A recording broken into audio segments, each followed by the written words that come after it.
Let us be very still. Be still and know that I am God. Not many words to begin, only a turning, a consenting, a quieting of the surface so that the depths may announce themselves. The purpose of our work this hour is the development of spiritual consciousness, Christ consciousness, which is the ability to see that which is invisible, to hear that which is inaudible, to feel that which is not upon the fingertips.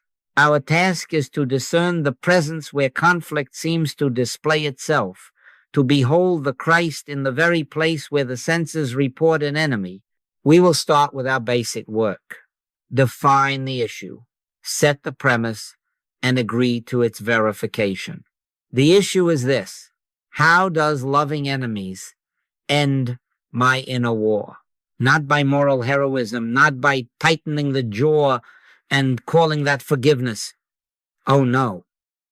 But by awakening that spiritual faculty by which we behold reality. I say unto you, love your enemies. Bless them that curse you, says the Master. And again, resist not evil. If we attempt that with human will, we fail and blame the teaching. But if we consent to spiritual sight, the command reveals itself as law of inner freedom, law of harmony. So we propose a working hypothesis for this class, and we will hold to it until it proves itself or it does not. Enemy is an appearance, Christ is the reality. Do you hear? Enemy is an appearance, mask, mirage, projection of fear, and memory. Christ is the reality, the one, life individualized, the one, mind revealing itself as all. I and my Father are one, not two, not allied for the season of a meeting, but one, inseparable and indivisible as wave and ocean. If that is truth, then in the presence of oneness, opposite and adversary cannot be substance. They can only be the flicker upon the surface when depth is not acknowledged. From this moment on, never refuse a call to love. That is not my command. That is the summons of the Christ within you, calling you back to yourself. And tonight the call appears under the word enemy. It may take the form of a memory, a headline, a face across a table, or a voice within that accuses. Never refuse that call. Meet it not with argument, not with self-defense, but with quiet recognition. I can of mine own self do nothing, said the Master, but the Father that dwelleth in me, he doeth the works. We are not here to manufacture a benevolent mood. We are here to witness the Father within doing the works of reconciliation by revealing the unreality of separation. We will not hold this as belief. Hearing this, repeating this, neither constitutes demonstrating it. We will verify. How? First, by agreeing to see beyond sense report. Second, by consenting to be instruments rather than managers. Third, by returning again and again to the stillness where the word of God utters itself. Be still and know. And as that knowing dawns, you will find that loving enemies is not a burden laid upon a weary will, but the release of a law already operative, the law by which inner war ceases because there is no adversary in God. And you, in God, find no adversary. Sit then in quiet confidence. We are not being asked to make peace. We are being invited to discover that peace is already here. We seek not to change persons. We agree to behold presence. Enemy is an appearance. Christ is the reality. Let that be our watchword as we begin the work of this hour. Let us be clear, for clarity is a mercy. Spiritual consciousness is not a sentiment, and it is not the cultivation of kindly human opinion. It is the awakening of soul faculties by which we perceive reality where the senses report opposition. Judge not according to the appearance, but judge righteous judgment. When the eyes of sense say, "Here is an adversary," the eyes of spirit reply, "Here is the Christ," unrecognized.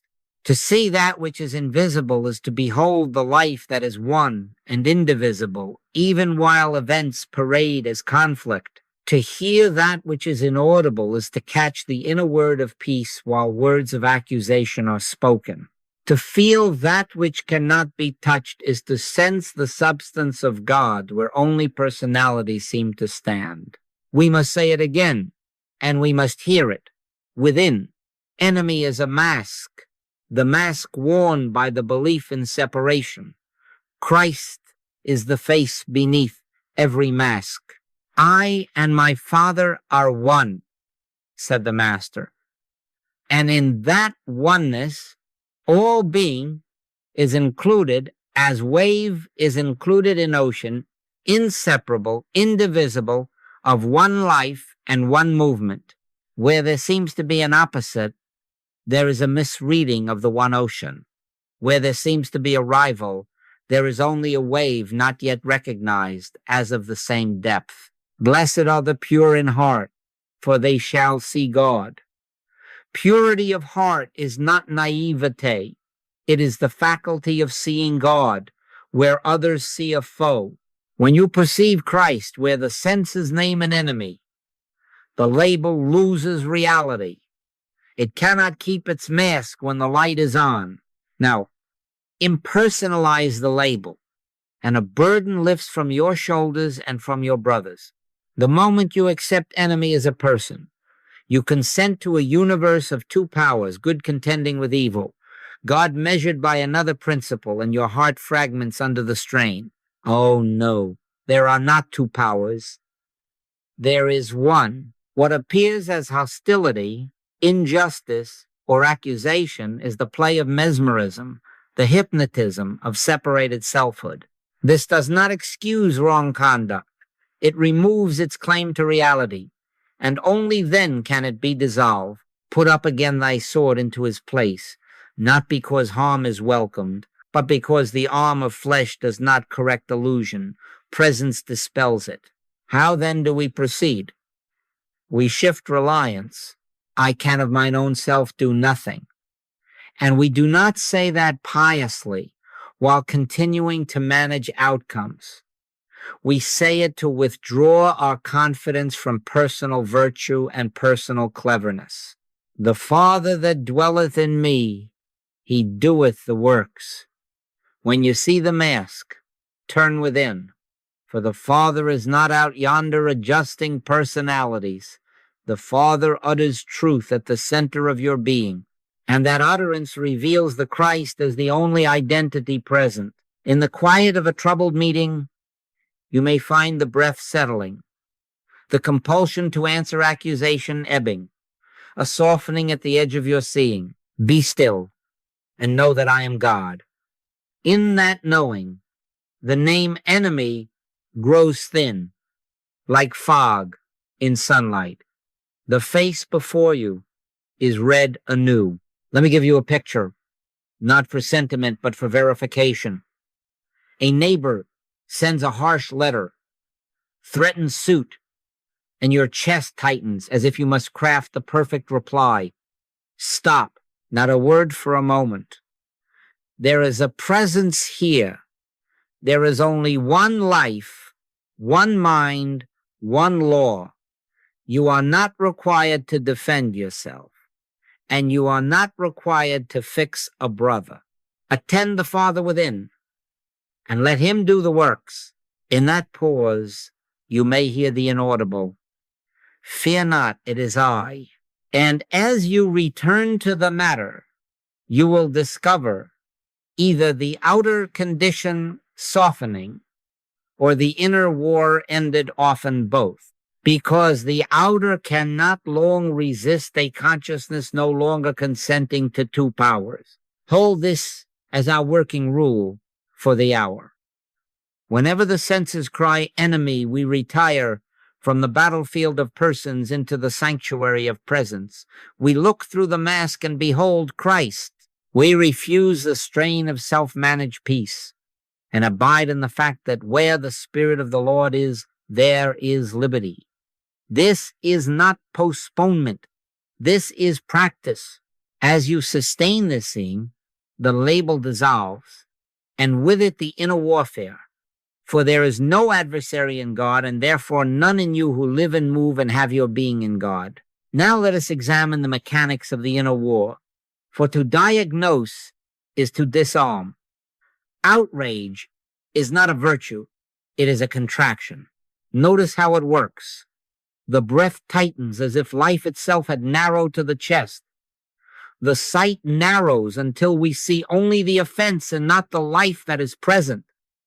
Memory rushes in to serve as prosecuting attorney, stacking exhibits A through Z to prove that we are right and the other is wrong. In that instant, we fragment from presence. We divide ourselves from our source. And having stepped into a universe of two powers, we must pay its tax. Outrage is the tax we pay for believing appearances. Presence releases the debt. Forgive us our debts is not only a prayer about money or morals.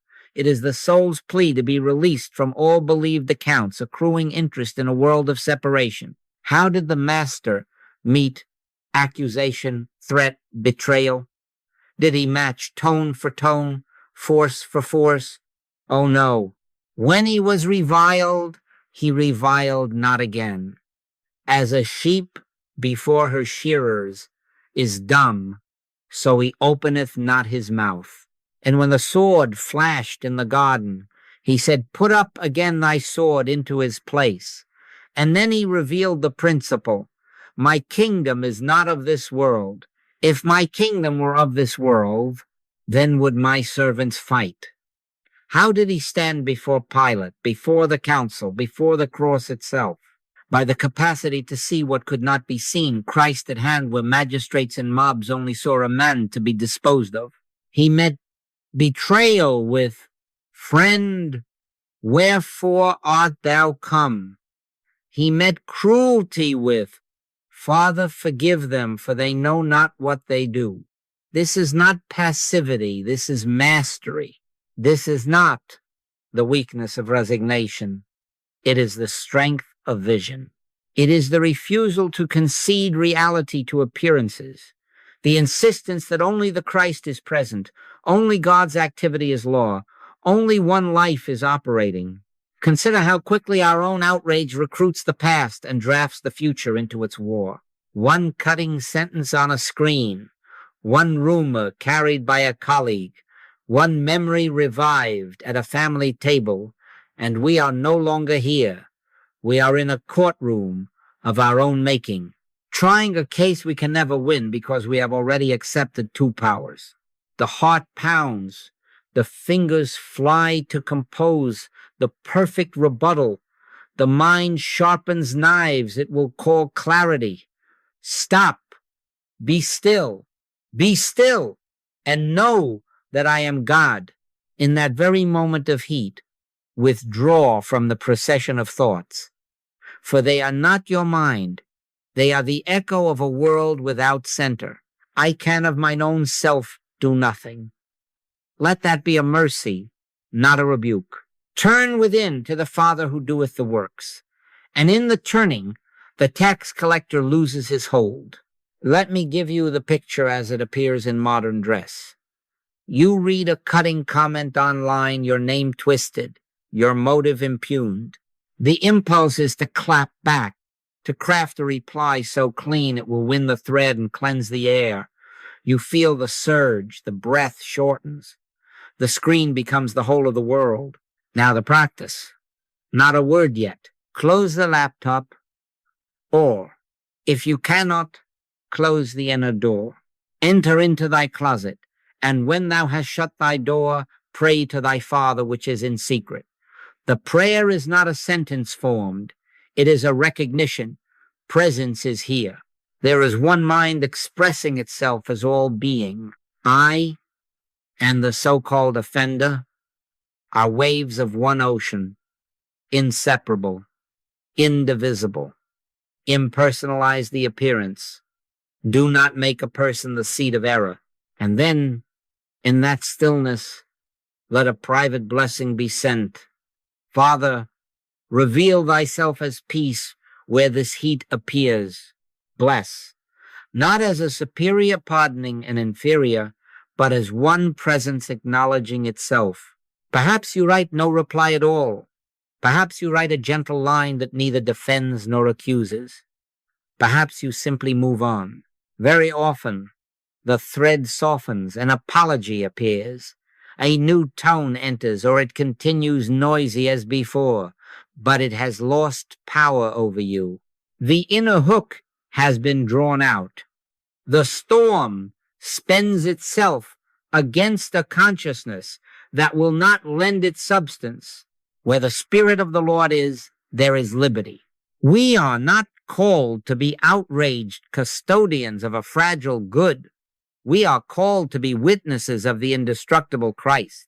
The world will offer many opportunities to pay the tax of appearances, to mortgage our peace to a sense report, decline the loan, choose instead the jubilee of presence, the cancellation of false accounts. Each time you feel the breath tighten and the sight narrow, let that be your bell of mindfulness, your cue to retire from the tribunal of memory into the sanctuary of now. Outrage fragments awareness. Presence gathers it, centers it, frees it. And as awareness returns to oneness, you will discover that the very situations which demanded your anger begin to rearrange themselves without your management, not because you won a case, but because you cease to try one. Let us rest now in the meaning of oneness, not as a pleasant word, but as a law. Picture the sea before sunrise, a single expanse rising and falling as countless waves. Yet no wave is a thing in itself. No crest has a life apart. The wave has form, the ocean has substance, the wave has movement, the ocean has being, and the two are inseparable and indivisible. So are we with Source. I and my Father are one, not allied for a task, not in armistice after a dispute, one. If that is truth, then there is not a second mind to oppose God, not a second life to contend with life, not a second will to thwart will. Oh no. The appearance of opposition is the misreading of the one ocean by eyes trained on surfaces. Carry the image further. Can a wave rise up and hate the ocean? Can it invent a countercurrent to overthrow the deep from which it draws its very shape?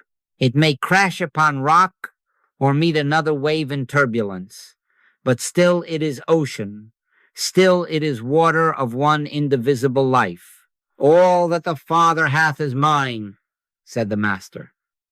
And if that is so, then all that the ocean is belongs to the wave by nature, not by petition, intelligence, law, supply, vitality. By extension, your neighbor and your so-called opponent are not outside that one. They are included in the same indivisibility. In him we live and move and have our being.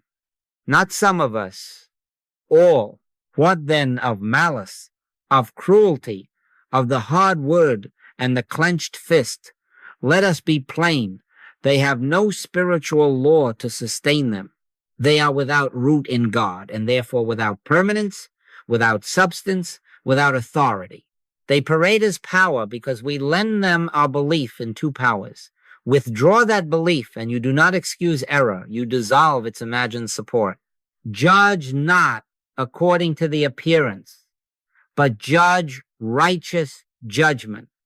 Righteous judgment beholds the ocean, where the senses fixate on a single troubled wave and call it enemy. Notice how quickly we forget our nature when a crest breaks near us with noise. We stare at the foam. We say, "This wave is against me," and we brace for impact. But who is the me against whom a wave can prevail? Another wave? A separate mind? No. The me is the ocean individualized, the I that is one with the Father. I can of mine own self do nothing. Yes. But the Father within me, this boundless depth that is my being, he doeth the works. And because that same depth is the truth of the one before me, the basis for enmity is gone before the quarrel begins. What seems to oppose is a misperception of the one ocean, not a second principle capable of contest. Let this become a way of seeing. When the report arrives, accusation, policy, posture, pause, and ask, am I reading a crease in the surface as a canyon in reality? Am I granting to a passing form the status of a second cause? Return to the sea. Feel after it, and you shall find it, for it is not far from any one of us. From that interior vastness, look again. The same salt, the same law, the same life is moving as all. Then address the storm as the Master did. Peace, be still. Not as a command of one wave to another, but as the recognition that the ocean is peace and there is none beside it. Hold fast to this. In oneness there are no true opposites. Every opposite is a shadow cast by forgetfulness, an optical trick of sense fixed on surfaces. As you abide in the ocean of being, the labels that fuel your inner war foe and friend, for and against, lose their grip. The sea does not take sides. It bears all upon itself and is not diminished. So will you, in the measure that you consent to be what you are in God, one, undivided, free, and as this recognition becomes steady, outer outcomes answer to it, not by your management, but by the simple fact that reality is one and cannot be split. Now, let us take the instructions off the page and receive them as operating law. But I say unto you, love your enemies, bless them that curse you, do good to them that hate you, and pray for them which despitefully use you and persecute you, that ye may be the children of your Father which is in heaven. Do you hear the genius of that? Not a summons to superior niceness, but the mechanics of grace. Love, bless, pray, not as human emotion, but as spiritual recognition. In each verb there is a turning from the field of personalities into the sanctuary of presence. And in that turning, the law of oneness begins to operate without our strain. That ye may be the children of your Father, that is, that you may function in the awareness of sonship, where the sun rises on the evil and on the good, utterly impartial, utterly free of reaction. Then the companion instruction, take no thought for your life. And let us add, take no thought for your defense. Take no thought for your justification. Take no thought for the victory of your viewpoint. Seek ye first the kingdom of God and his righteousness, and all these things shall be added unto you. In conflict, take no thought does not mean abdicate wisdom. It means cease the inner manufacturing of speeches. Cease forecasting the other's move. Cease managing outcome by fear. It means retire from the courtroom of the mind into the closet of the heart. Enter into thy closet. And when thou hast shut thy door, pray to thy Father which is in secret, and there acknowledge the only presence, the only power, the only mind. Seek first, not second after you have drafted the reply. Seek first, and the reply, if any, is added. How did the Master demonstrate this? When the accusers surrounded the woman taken in adultery, Jesus stooped down and with his finger wrote on the ground as though he heard them not. Look at that silence, not a tactic, a transparency. He took no thought. He sought first. And then, he that is without sin among you, let him first cast a stone. A word given in the hour, dissolving the heat without taking sides, revealing the one ocean where the waves had been hurling names at each other. Again, before Herod he answered him nothing, and before Pilate he spoke only what the Father uttered within. Thou couldst have no power at all against me, except it were given thee from above. Do you see? Presence, then guidance. Silence, then the word sent. Settle it therefore in your hearts, not to meditate before what ye shall answer, says the gospel. For I will give you a mouth and wisdom, which all your adversaries shall not be able to gainsay nor resist. This is not rhetoric, it is reliance. It is not ye that speak, but the Spirit of your Father which speaketh in you. Bring it home now to the instant of heat. The message arrives. An accusation, a misreading, a threat. The old habit quickens. Gather facts, summon allies, prepare a case. Stop, take no thought, be still, and know that I am God. Love your enemies how? By withdrawing from the picture of a second power and blessing the place where pain appears. Pray for them which despitefully use you how? By acknowledging, Father, reveal thyself as peace here. Let thy will, not my cleverness, utter itself. Seek first how?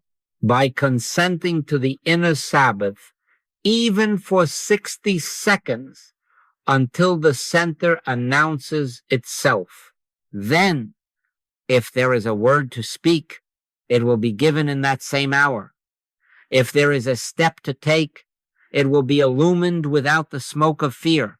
Often the outer storm quiets at the edges, sometimes with apology, sometimes with unexpected provision, and where it does not, the inner war has ceased, and that is the first miracle. I can of mine own self do nothing. As I hear, I judge, said the Master, and my judgment is just, because I seek not mine own will, but the will of the Father which has sent me. There are the operating instructions, plain as daylight. Cease self-management. Hear, and let the Father judge through you. Love, bless, pray. These are the movements by which the ear is tuned. Take no thought. This is the doorway through which the utterance comes. Open thy mouth wide, and I will fill it. Stand still and see the salvation of the Lord. Exchange the burden of managing appearances for the rest of grace right at the point where conflict burns. Do this, and you will discover that Scripture is not an ethic pressed upon reluctant flesh.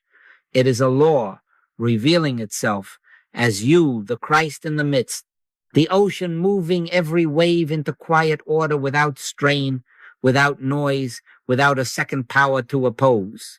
Let us make this practical, portable, and immediate, a threefold recognition you can carry into the kitchen, the conference, the comment thread, the memory that flares at midnight. Not a technique to manipulate outcomes, but a doorway through which presence reveals itself. We will trace it slowly, and then we will consent to use it quickly, without drama, as naturally as breathing. Step 1, recognize presence. Pause. Let the breath soften, as if the body remembered it is housed in God. Do not argue, do not compose, do not even improve your mood. Take no thought. Be still, and know that I am God. Close the inner door. Enter into thy closet, and whisper within, Father, reveal thyself here, not later when I am alone, here where heat appears. A breath. 2, 3. The shoulders drop of their own accord. The storm loses a decibel. The center announces itself. The kingdom of God is within you. Lo, I am with you always. This is not pretending peace. It is acknowledging the always present Christ at the point of appearance. Do not look out at the person yet. Look in and find that there is only one presence to behold. Step 2, impersonalize the claim. Now, with the center felt, turn to the picture and separate it from personhood. Say within, this is not a person against me. It is a claim of separation without law. We wrestle not against flesh and blood. Do you see the mercy of that? You release your brother or sister from the burden of being your adversary, and you release yourself from the torment of two powers. Judging righteous judgment, you deny law, substance, and intelligence to the apparition of hostility. No weapon that is formed against thee shall prosper, not because you are clever, but because there is no law in God to sustain a second power.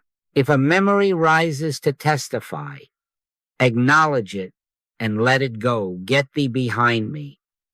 For the only fact that can stand in this court is oneness. In the light of oneness, the mask thins, the hypnotism weakens, the scene is reread as a call to see, not a cause to fight. Step 3, radiate blessing. From the discovered center, with the claim impersonalized, let a quiet goodwill extend not sentiment, recognition. Christ in the midst of us is the only reality. Say it within and mean it as law, not as wish. Bless them that curse you. Pray for them which despitefully use you. Let the love of God already shed abroad in our hearts by the Holy Ghost flow without aim or argument as the sun that rises on the evil and on the good. Do not force a word. Expect guidance to arise of itself, because it will. It shall be given you in that same hour what ye shall speak, and if speaking is not given, silence will be your eloquence. Thine ears shall hear a word behind thee, saying, this is the way, walk ye in it. Perhaps the next step is a soft sentence, perhaps a firm boundary stated without heat, perhaps no movement at all, but inward assurance. Whatever appears will carry the fragrance of peace, and that is how you will know. Now the charge. From this moment on, never refuse a call. Every provocation is a summons to these 3 recognitions. The door slams, recognize, presence. The email stings, impersonalize the claim. The face tightens across the table, radiate blessing. At the curb, at the counter, at the screen. Presence, impersonalization, blessing. Do not wait for ideal conditions. Use the condition at hand, and do not measure results prematurely. Take no thought for how it went. Your part is recognition. God's part is the work. I can of mine own self do nothing. The Father that dwelleth in me, he doeth the works. In time you will discover that recognition is itself revelation. That by turning from person to presence, reaction dissolves and reality utters itself as harmony, not by your effort, but by grace. Let us take this into the field, for truth unpracticed remains a comfortable theory. We are not adding techniques. We are consenting to reality where appearances clamor. Practice alters outcomes because it alters the consciousness through which outcomes are formed. In quietness and in confidence shall be your strength. So we go to the office, to the table, to the street light, to the glow of the screen, not as anxious managers, but as witnesses. We do not force harmony. We recognize presence. We impersonalize the claim. We radiate blessing, and the Father within doeth the works. Consider the workplace. A project meeting turns heated, voices edge sharp. An agenda is being prosecuted rather than served. You feel the familiar tightening, the impulse to cut in, to secure your point before it is buried. Stop. Step 1, recognize presence. A breath. 2, be still and know that I am God. You do not leave the room to find God. You find God where the heat appears. Step 2, impersonalize the claim. This is not a person thwarting you. It is a suggestion of divided mind, and there is no law in God to support two minds. We wrestle not against flesh and blood. Step 3, radiate blessing. From the center, let quiet goodwill extend to the table, no sentimentality, only recognition. Christ in the midst of us is the only reality. In that very stillness, a sentence will be given or a silence will be kept. Suddenly you hear yourself say, what if we lay the deadline aside for 5 minutes and state what each of us is trying to protect? The room shifts. The current softens. Someone names a risk no one had voiced. Another says, we could stagger the rollout and meet both concerns. No one had foreseen it. It shall be given you in that same hour what ye shall speak, and where no word is given, the silence itself resets the atmosphere. The outcome alters because you stood in one mind, and one mind revealed its own answer. Now home, an old grievance rises at the family table. A brother's tone tightens. A history is unscrolled. You feel the courtroom doors swing open inside you, the witnesses of memory lining up to testify on your behalf. Oh, no. Step 1, recognize presence here between fork and plate as softly as the pulse in your wrist. Thou wilt keep him in perfect peace whose mind is stayed on thee. Step 2, impersonalize the claim. This is not your brother against you. This is pain seeking a face. You release him from the role of adversary. You release yourself from the tax of two powers.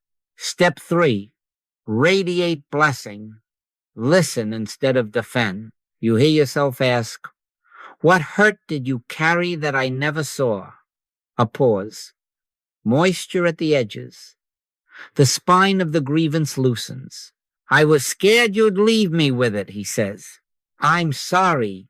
You answer not to win, but because grace uncovers truth. There is an amends both ways.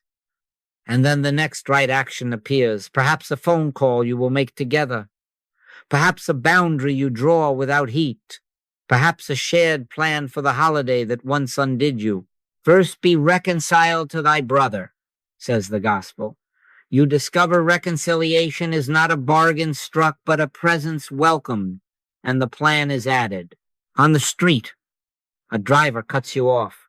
The horn blasts. The old animal rises, ready to pursue and claim the justice of lanes. Stop. One breath of presence. The Lord is thy keeper. Impersonalize. Not a villain. A moment of mesmerism. Driver and you waves of one ocean. Bless. Father, reveal thyself as safety here. You let the car go. You refuse to chase. You consent to be carried rather than to contend. A mile later, you see lights and a snarl you did not enter. You arrive calm and safe, not because you outmaneuvered fate, but because you refused to build a universe of two powers in your own breast. He maketh the wrath of man to praise him, and the screen this bright theater of borrowed outrage. You read the thread. A sentence distorts your work. Your name is dragged. The fingers tremble to reply. The perfect rebuttal lines up like troops. Stop. Set a watch, O Lord, before my mouth. Keep the door of my lips. Presence first. The closet of the heart shut within a world of open tabs. Impersonalize. This is not a mind against you. There is one mind. Bless, Father, be thou the conversation here. Then either a respectful direct message arises, I hear your concern, shall we speak off thread? And the fire turns to dialogue, or holy silence is given, and without your oxygen the flame gutters. A soft answer turneth away wrath, and sometimes no answer is the softest one. Do you see the law? We did not manipulate persons. We recognized presence, withdrew belief from a second power, and let love fulfill its own nature. I can of mine own self do nothing. The Father within me, he doeth the works. Practice alters outcomes because it alters you at the level where outcomes have formed consciousness. Carry this with you at desk, at table, at light, at screen, presence, impersonalization, blessing. Never refuse a call. Seek first and watch how peace becomes the atmosphere in which solutions appear. Amends are natural. Travel is safe. And words, when given, are seasoned with grace. Now, beloved, let us be honest and loving in the same breath. The day is passing when you can count on sending a telegram to have your peace returned by post. Do not send a telegram. Do not ship your soul to a practitioner, a minister, or even to me to have it adjusted and mailed back. Oh no, it is expedient for you that I go away, said the Master. For if I go not away, the Comforter will not come unto you. Do you hear? As long as you are leaning on an external arm, you are postponing the discovery of the arm of the Lord within you. Christ in you, the hope of glory. The kingdom is not in the next room or on the other end of a wire. The kingdom of God is within you. As long as you depend upon my light, you deny the light in your own heart. As long as you rely upon another's recognition, you consent to ignorance of your own. A constant reliance upon any individual's capacity other than your own is a denial of the Christ. This is not a scolding, it is emancipation. I do not want you dependent on me. I want you dependent on the Father within you. I can of mine own self do nothing. And that is the sweetest news I know, for the Father within me doeth the works, and the same Father within you will do the same works through you when you accept the discipline of recognition. Authority is not conferred from the front of a hall. It awakens in you as you abide in the one who abides in you. Greater is he that is in you than he that is in the world. You are not a beggar at the window of spirit. You are the wave of the ocean himself, inseparable and indivisible. All that the Father hath is yours by nature, not by telegram. So we will establish a rule of holy simplicity, not as bondage, but as a doorway through which the Comforter may be consciously welcomed. On waking in the morning, before news, before messages, before the world lays its hand upon you, give 3 quiet minutes to presence. Sit on the edge of the bed if you like. Close the inner door. Be still and know that I am God. Whisper within, Father. Reveal thyself as the life of this day. Take no thought. Do not plan the hours. Simply acknowledge the one life, the one mind, the one love in which this day will unfold. Let the breath tell you when the mind has bowed before every encounter at the threshold of the meeting, the phone call, the reply to a message. Grant 30 seconds to the 3 recognitions: presence, impersonalization, blessing. Presence. God is here. Impersonalization. No person has power to give or take peace. The suggestion of 2 powers is without law. Blessing. Father, be thou the only conversation in this moment. Then proceed. Do not be religious about the timer. Be faithful in the turning. In the evening, before you close your eyes, give 2 minutes to thanksgiving and review, not judgment, thanksgiving. Bless the Lord, O my soul, and forget not all his benefits. Acknowledge where presence was evident. Notice where you outsourced your peace, and gently bring it home. Father, I release that scene to thee. Tomorrow I will answer it first within. Sleep in that release. This is your part. God will do God's part. Do not measure. Do not inquire. Did it work?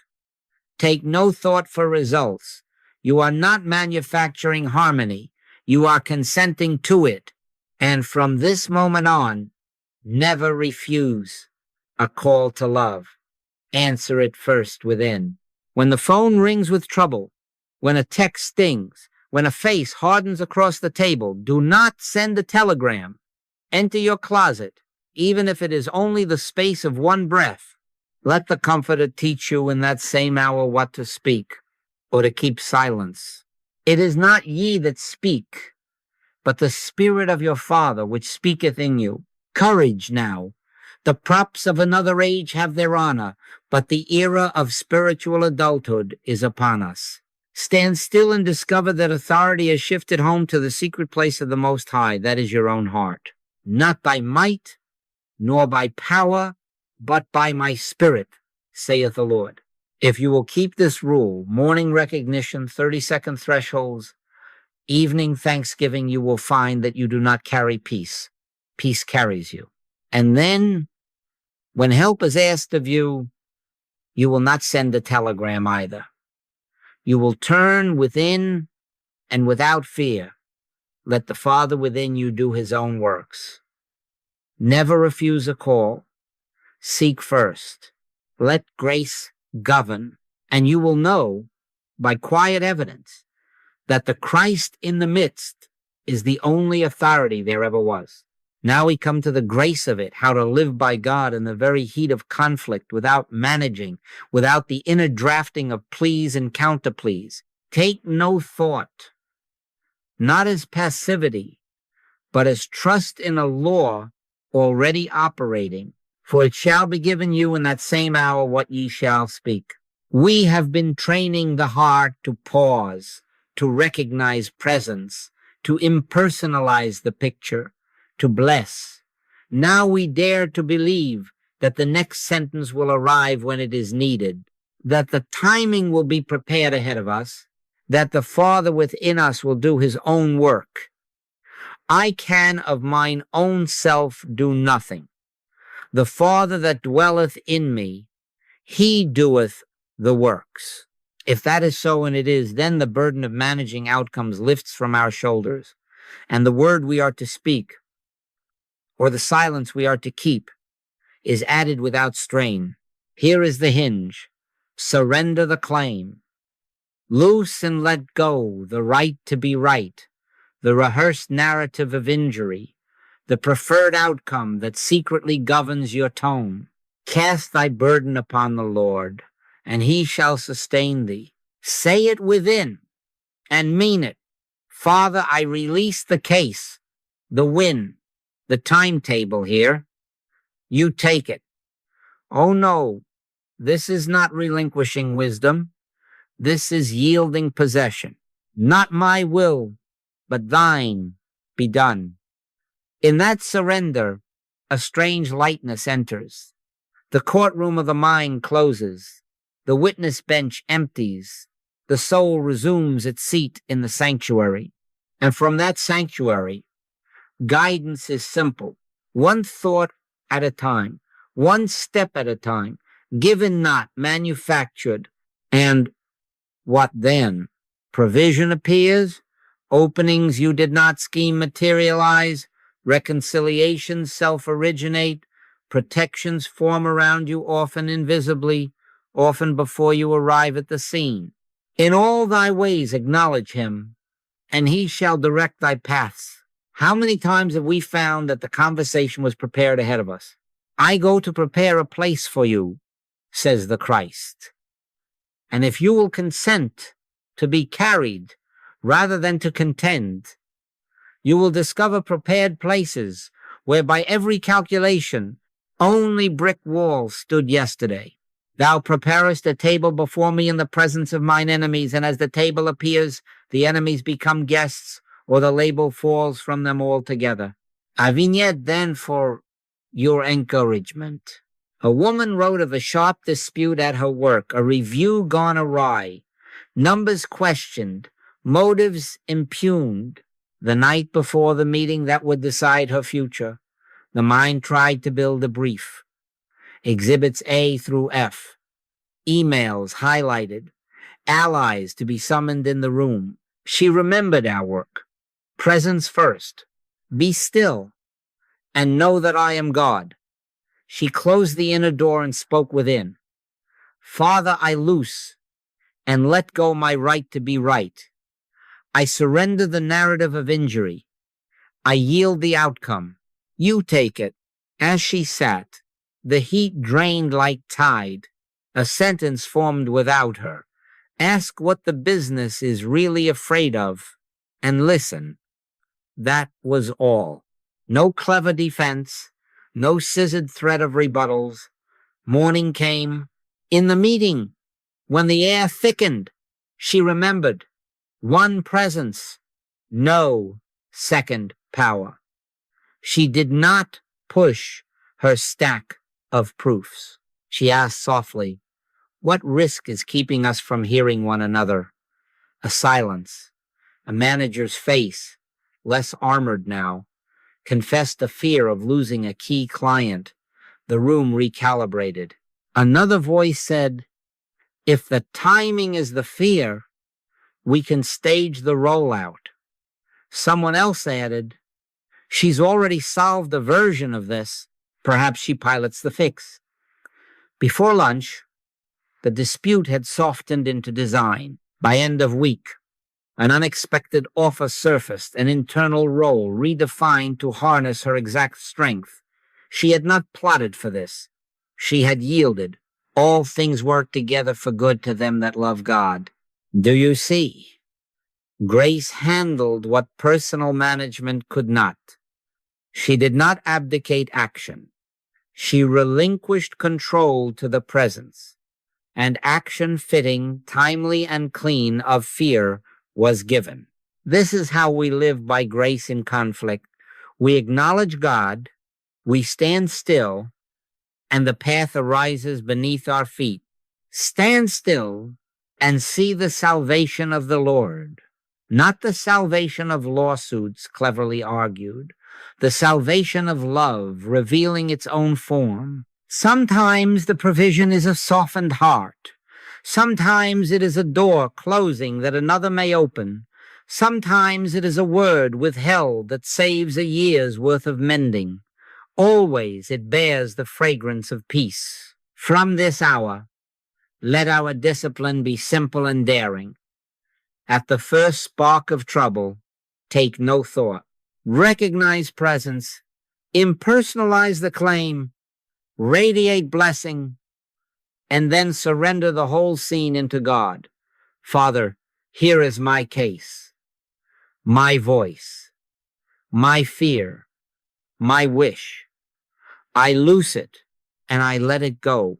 Watch how swiftly a quiet wisdom gives you the next sentence, how naturally the timing arranges itself, how often you discover the room prepared for your arrival. And whether the outer shape changes quickly or slowly, you will know that the inner war has ceased, and in that cessation the outer must eventually conform. For there are not two powers, there is one, and that one, when trusted, is enough.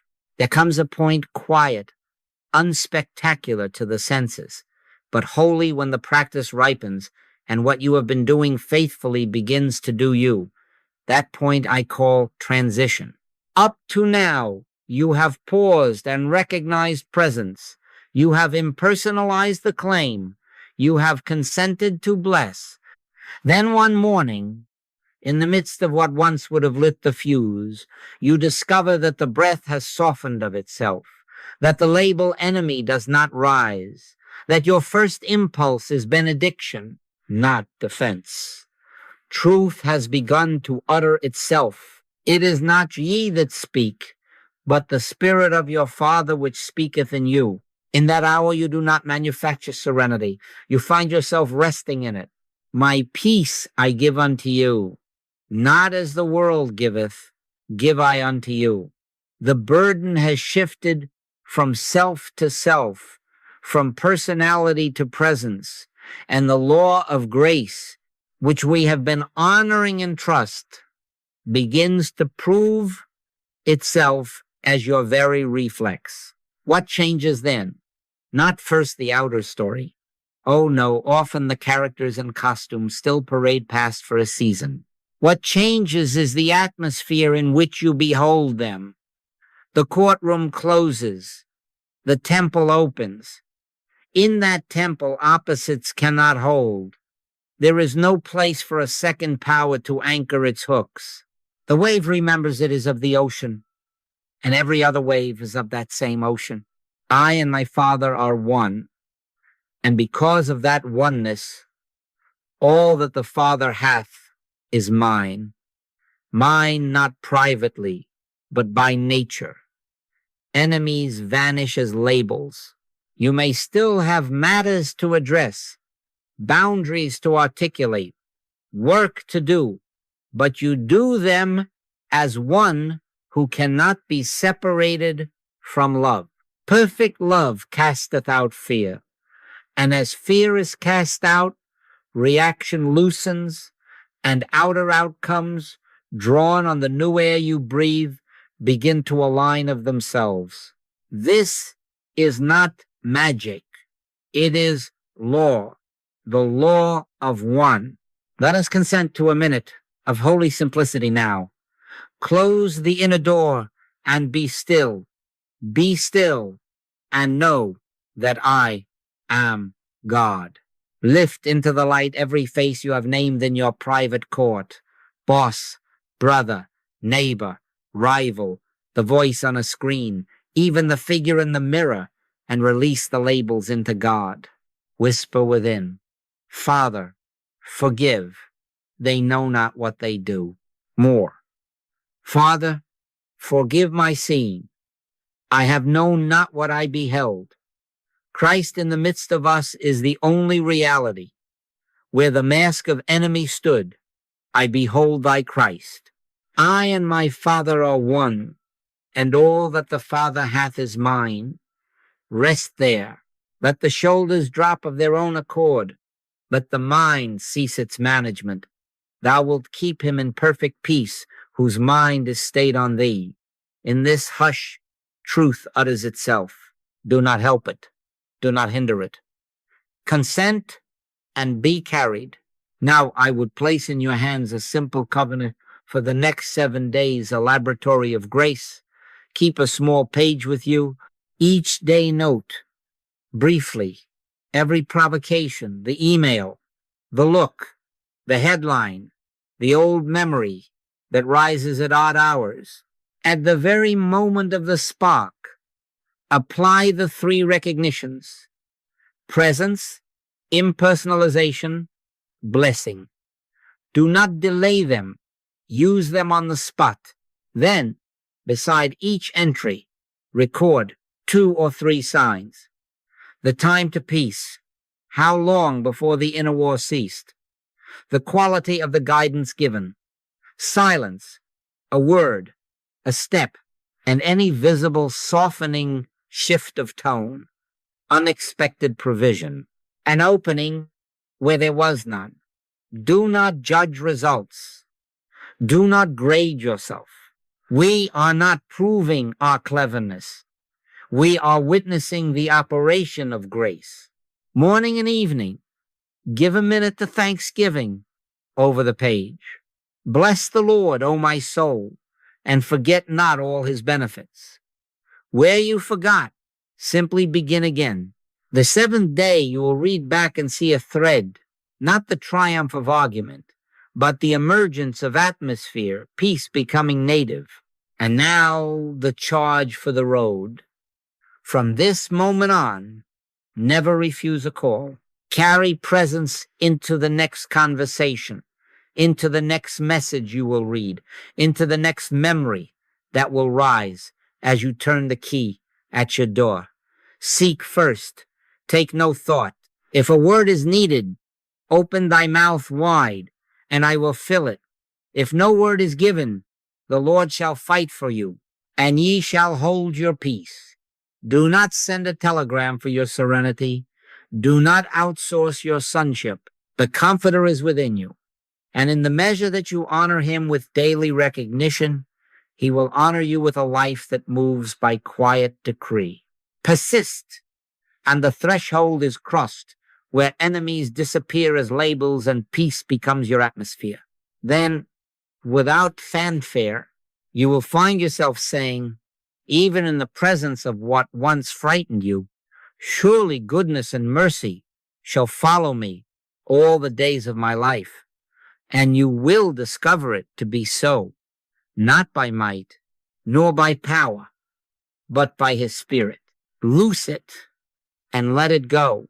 Walk on in that